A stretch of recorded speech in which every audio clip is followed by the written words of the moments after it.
So after we've done our point of care visit, if it's set to go to care validation, which most of our visits will be by default, that visit is automatically going to go into our care validation section.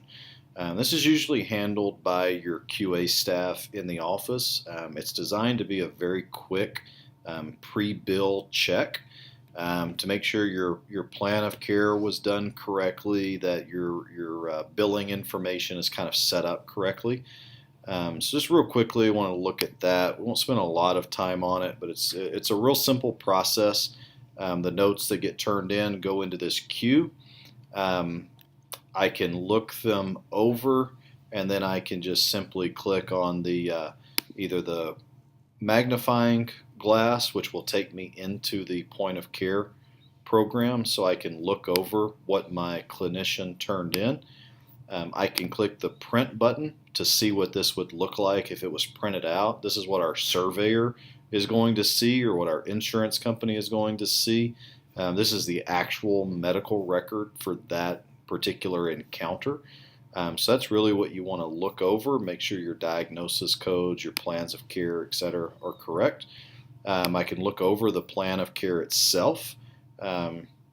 This gives me a printout of that plan of care. If you have our faxing module integrated, you have the capability of sending that fax directly through the software.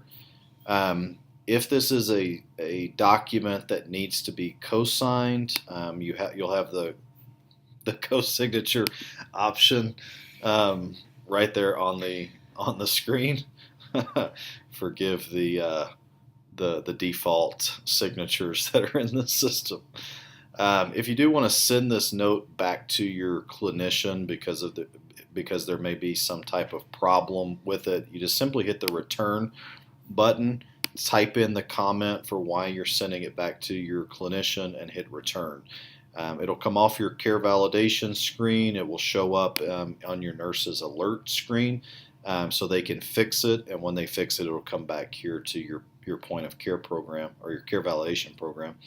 And then once it's ready to pass, all you have to do is hit this pass option. So as long as there are no errors, and as long as you have security permissions, you can just hit the pass button,